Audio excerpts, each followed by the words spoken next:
What if the most loyal person you know isn't loyal because they have never been tempted, but because they've trained themselves to walk away?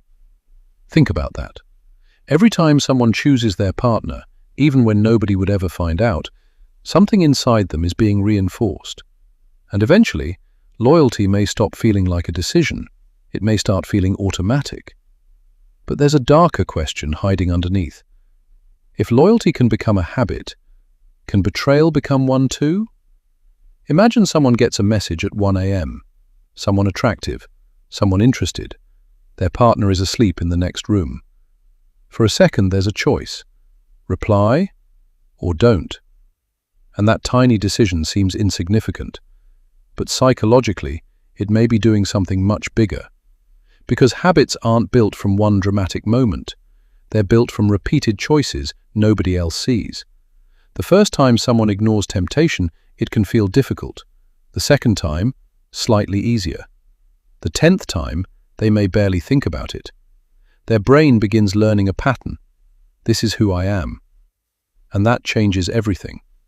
Because loyalty isn't only about what you feel for someone, it's also about what you repeatedly practice when your feelings become inconvenient. You can love someone deeply and still make selfish choices. And you can be tempted while still choosing commitment.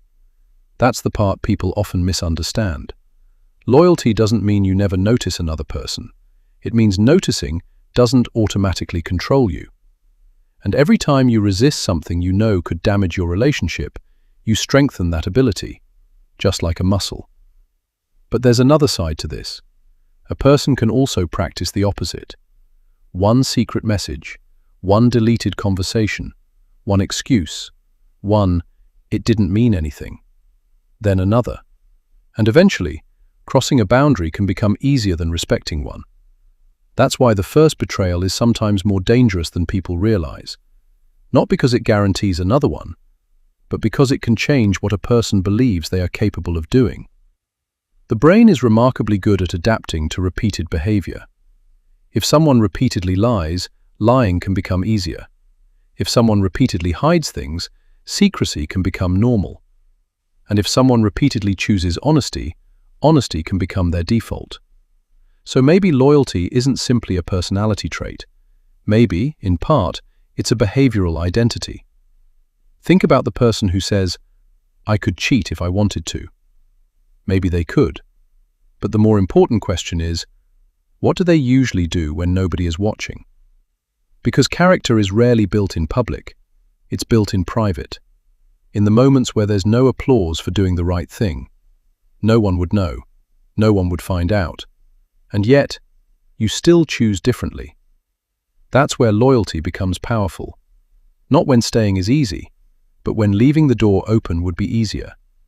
And this is where relationships become fascinating. The healthiest couples don't necessarily have fewer temptations. They often have stronger boundaries. They've decided beforehand what they will and won't allow. So when temptation appears, they aren't negotiating with themselves from scratch. They already know the answer. That's habit. But there's something even deeper. Repeated loyalty doesn't just change behavior. It can change identity. At first, someone might think, I'm choosing not to cheat. Eventually, they may think, I'm not someone who does that. That difference is enormous. One is a decision, the other is an identity. And identity tends to guide behavior, even when nobody is watching.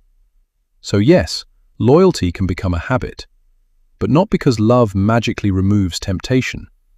It becomes a habit because every small choice teaches your brain what kind of person you are. And maybe that's the most beautiful part. You don't become loyal only when someone is watching. You become loyal every time you protect something valuable when you could have gotten away with destroying it. Because in the end, loyalty isn't proven by the opportunities you never had. It's proven by the opportunities you had and quietly walked away from. So if you ever wonder whether someone is truly loyal, don't only watch how intensely they love you. Watch what they repeatedly choose when you're not there. Because love can be a feeling. Loyalty is a pattern. And patterns, repeated long enough, become who we are. What do you think? Is loyalty mostly personality, love, or a habit we build over time? Tell me in the comments. And if this made you see loyalty differently, subscribe for more psychology and relationship stories that go deeper than what people usually say.